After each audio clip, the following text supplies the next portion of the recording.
Thanks for joining us. I'm Sarah Al-Shah. Well, as we near the end of 2021, the Capitol Rundown is catching up with Michigan's congressional lawmakers, taking a look back at the year now behind us and forward to the year ahead.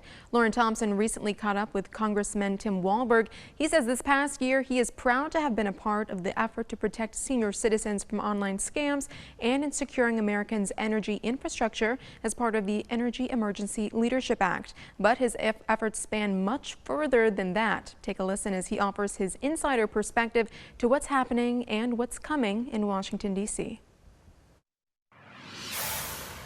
Two more that I look to as extremely important. One was promoting America's technological leadership. In fact, I just stepped out of a hearing on big tech issues specifically related to children's concerns. But with my colleagues, co-chairpersons of the 5G caucus, Debbie Dingell, of course, from Michigan, Bill Johnson from Ohio, and Annie Kuster from New Hampshire. This bill will enhance America's leadership in the development of wireless standards to push back against international competitors, specifically China, who sit very close to the cusp of the edge of getting the leadership and claiming it in 5G. We can't allow that to happen. It started here. We need to complete it here. And then finally, going to Afghanistan, an amendment on Afghanistan accountability. Just this week, in passing the National Defense Authorization Act, I got my legislation in that will require an evaluation of the capabilities of the Taliban post-withdrawal to monetize abandoned U.S. military equipment, property, classified information, etc. And that is in the National Defense Authorization Act. I think that's for the good of our security in our country, and I'm glad that the president should sign, at least has the opportunity, since we passed it in both House and Senate, to sign it soon.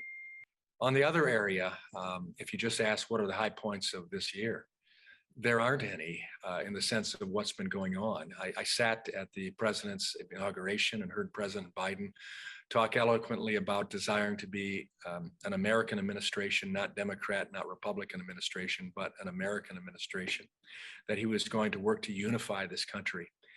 That hasn't happened in one issue yet. It's been frustrating. He may want to do it, but ultimately the leadership has not been there from the White House to make sure that happened in Congress. And we have not been pulled in. I've not been invited to the White House yet to talk on some of the key issues relative to energy, trade, telecommunications, education, labor issues that I'd love to talk to the president about. And so we end up with much of this past year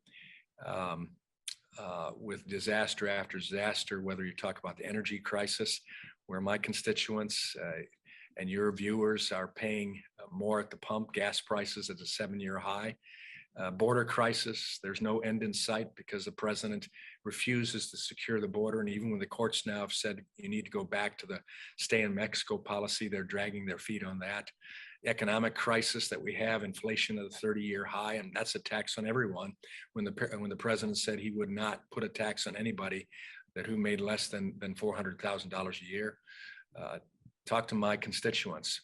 They're feeling the Biden inflation tax that's on them in every area. The supply chain crisis, supply chain bottlenecks have delayed transporting goods, and it's impacting our auto dealers. You look at all of that, and then the national security crisis, the withdrawal from Afghanistan has left a black spot on America's credibility. And so those are challenges that are there, and they're all crises, and nothing is being done right now. And I'm not, nor are my Republican colleagues, being asked to even step in and help. And that's a concern. We need to advocate for fiscal constraint.